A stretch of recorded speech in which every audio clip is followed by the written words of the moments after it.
Wat gebeur as 'n mens, 'n gelowige, se geloof begin gly? Hoe hanteer jy dit? Hoe maak jy dit reg? Kan jy dit regmaak? So 'n klompie vrae wat ek sommer maar net het vanoggend. En ek sou graag na vanoggend se gesprek hier in ons sitkamer uiteindelik by die punt wou kom om te sê, ja, daar is 'n antwoord. Wanneer my geloof begin gly.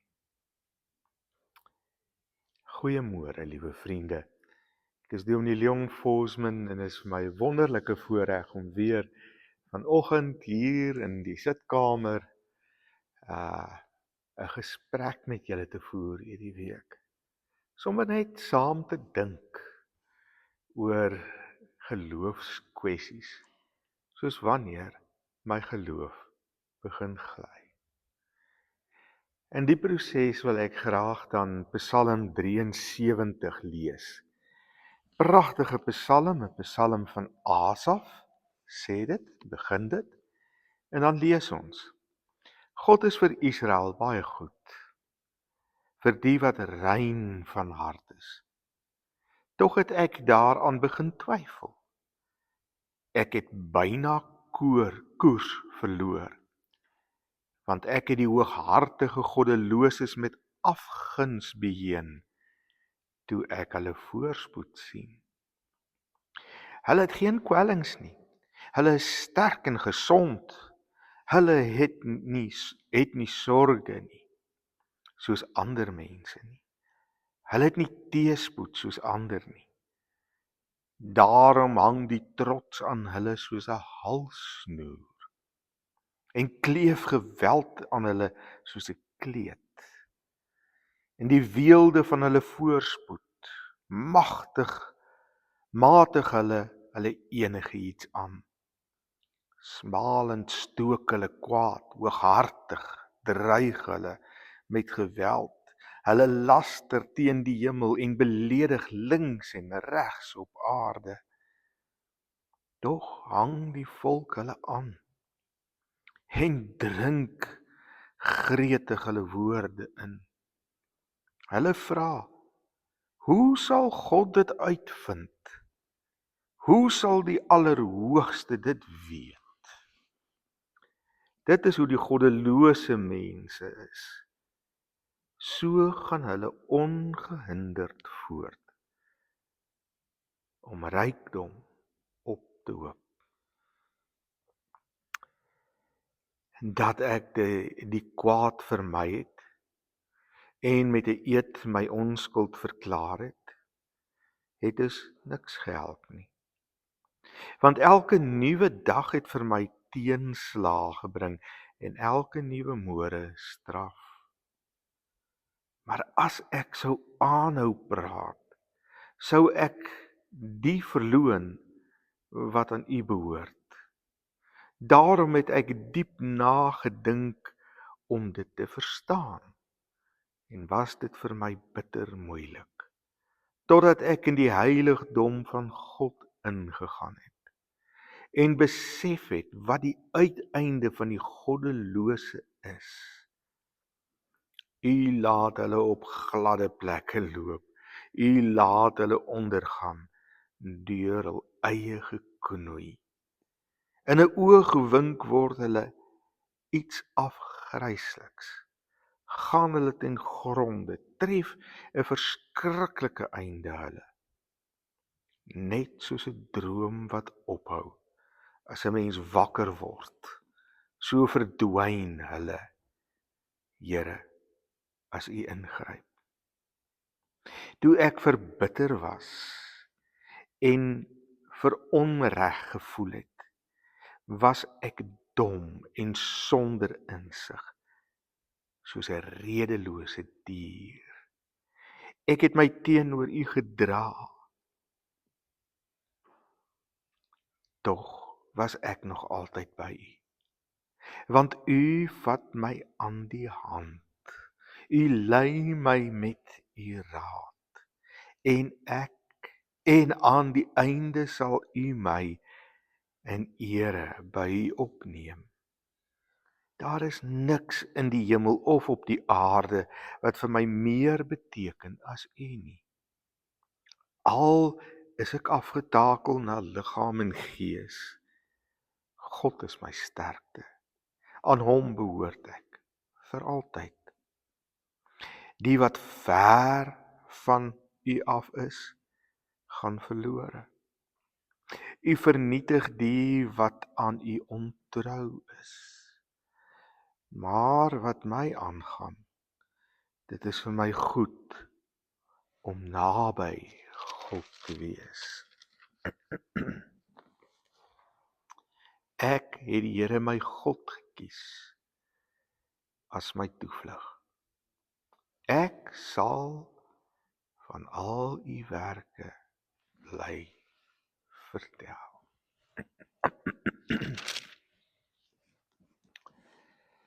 Wat 'n pragtige psalm is dit nie, vriende, en jy kan gerus dit weer rustig by die huis gaan lees. Wanneer geloof begin gly. Ek moet erken, ek het self al dikwels gewonder, hoekom lyk dit so op die oog af in elk geval, dat mense wat met God niks te doen wil hê nie, absoluut niks te doen wil hê nie. Die mooiste huise baie keer het die beste gesondheid, het die grootste sukses, die rykste mense is op aarde. Geen probleme op die oog af nie. En ek? Wel, ek dink daarom ek probeer reg leef. Ek dink daarom so.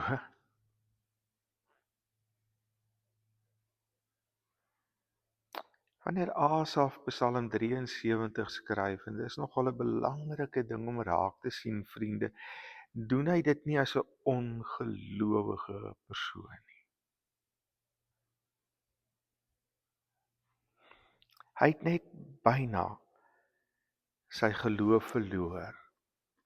En een van die eerlikste verse in die hele Bybel is waarskynlik vers 2 waar hy self sê, tog het ek daaraan begin twyfel.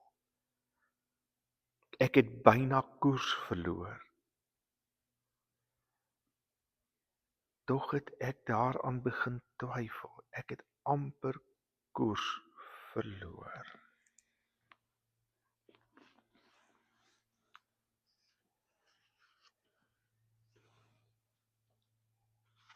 Hy wat Asaf is,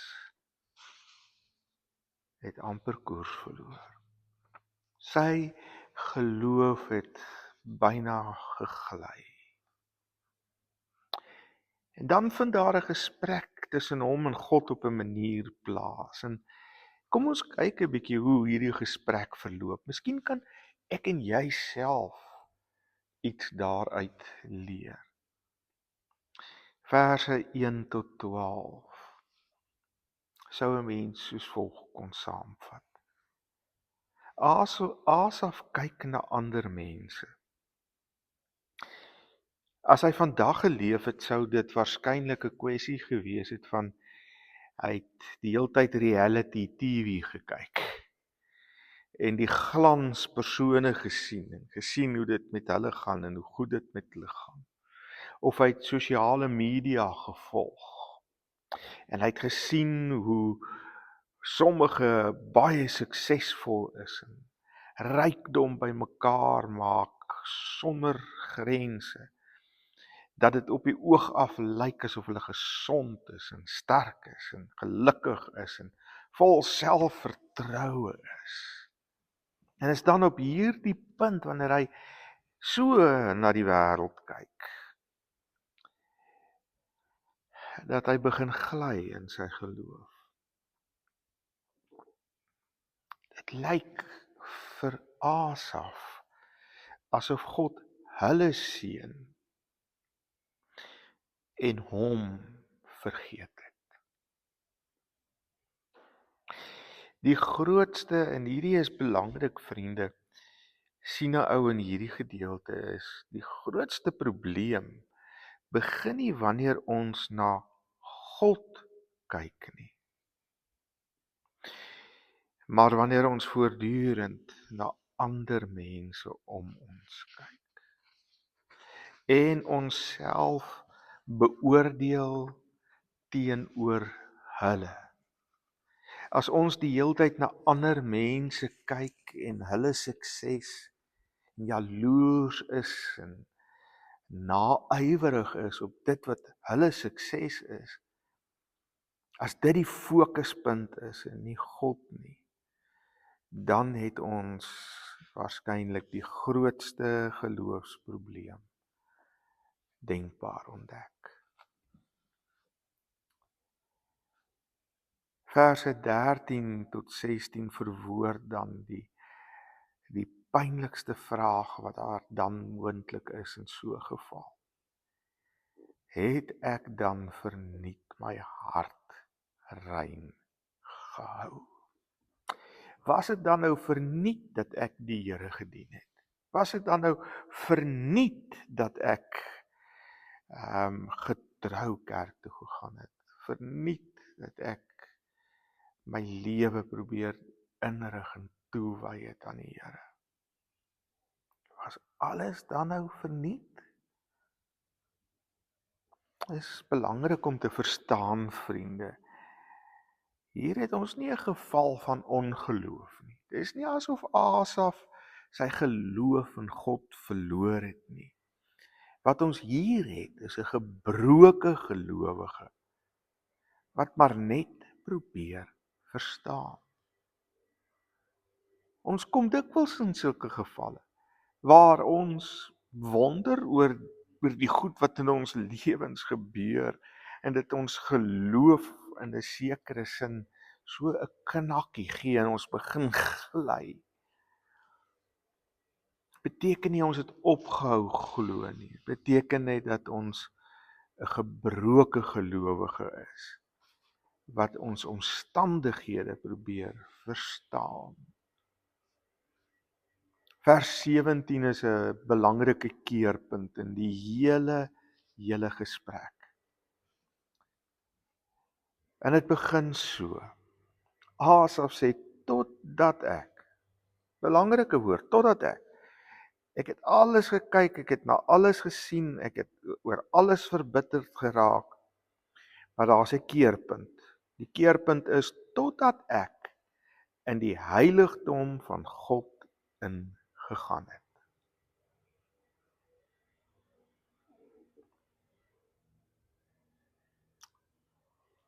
Dan gebeur daar iets. En dis nie asof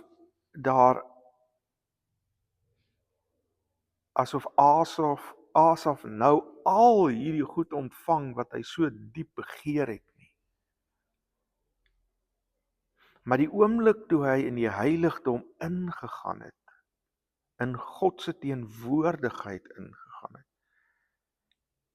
het iets binne hom gebeur. Sy perspektief op die lewe en op dit wat hy beleef het en waarop hy naaiwerig was, het verander. Want sien, die oomblik wanneer God duideliker in die prentjie kom, duideliker in fokus kom, word ons probleme noodwendig al hoe kleiner.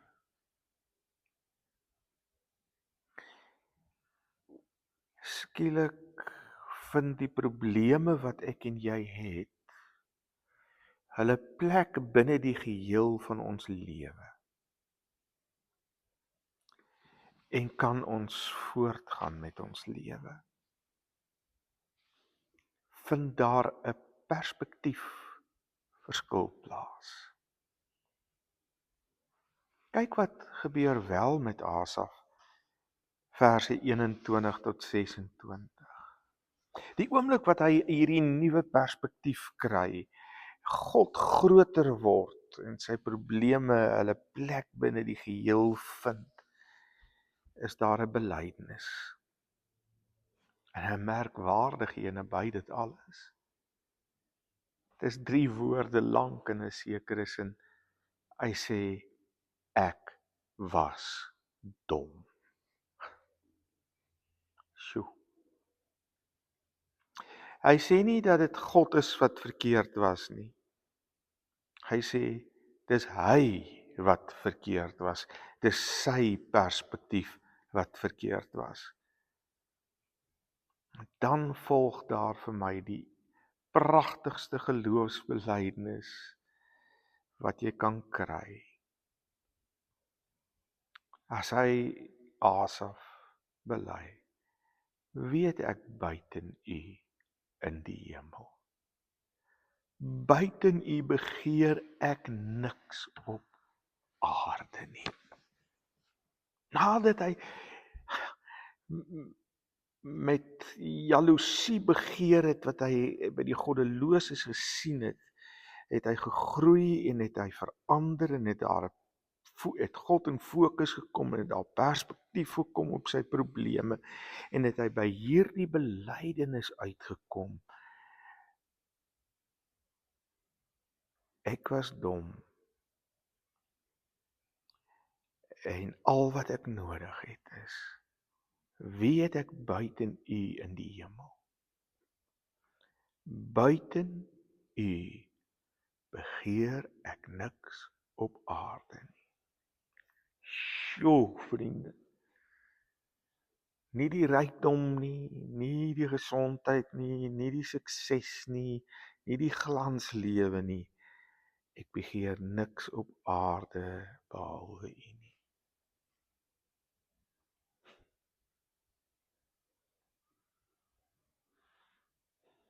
Dis wat 'n ou geloofsgroei noem. Geloofsgroei wat begin ontwikkel in geloofsvolwassenheid. Asaf sluit nie af met antwoorde vir ons nie. Jammer vriende, as julle dit verwag het nie. Verse 27 en 28. Asaf eindig met God, soos dit natuurlik hoort. Want die antwoorde sou goedkoop en maklik gewees het, maar die werklike oplossing is God. Hy sê, maar wat my aangaan, die nabyheid van God is vir my goed.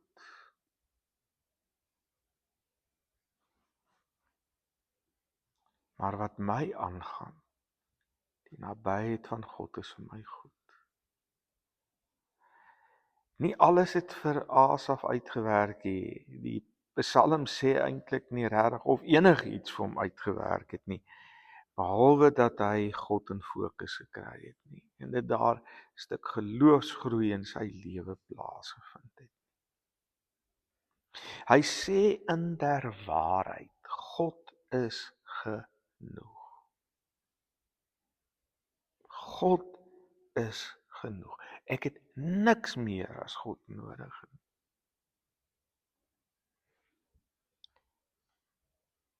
En dan sluit die gedeelte af met Asaf wat eintlik sê, ek gaan 'n getuie wees vir God. Ek gaan vir almal vertel. Sien, dis wat gebeur met gelowiges, vriende. Dis wat gebeur wanneer God behoorlik in fokus kom en jou probleme hulle plekkie vind waar hulle tuis hoort. Dis wat gebeur wanneer God alles word vir jou. Dat dit goed is dat jy naby aan God is. Dat God uiteindelik vir jou genoeg is. Dan sit asof die hart so vol is dat hy net oorloop daarvan om vir ander te vertel. So ek wil afsluit deur te sê, mag my en jou getuienis hierdie week en die res van ons lewe dit wees. Nie dat alles maklik is nie,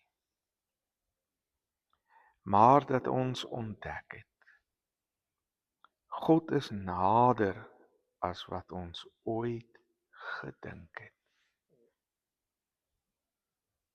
God is ook vir my en jou genoeg. Here, mag U werklik in 'n wêreld soos hierdie waar ons gebombardeer word met die suksesse en die rykdom en die lewe van welvaart wat ongekend is. Mag ons, Here Jesus, U in fokus hou. En as ons so 'n bietjie begin gly in die geloof, Here, mag U Gees ons op die regte pad bring, sodat ons by die belydenis kom. U is genoeg. En mag ons harte oorloop daarvan, sodat ons die wêreld daarvan kan vertel. U is genoeg. Amen. Baie dankie. Dankie vir hierdie heerlike gesprek en mag julle 'n geseënde week hê. Tot ons weer 'n sitkamergesprek het binnekort. Mooi bly.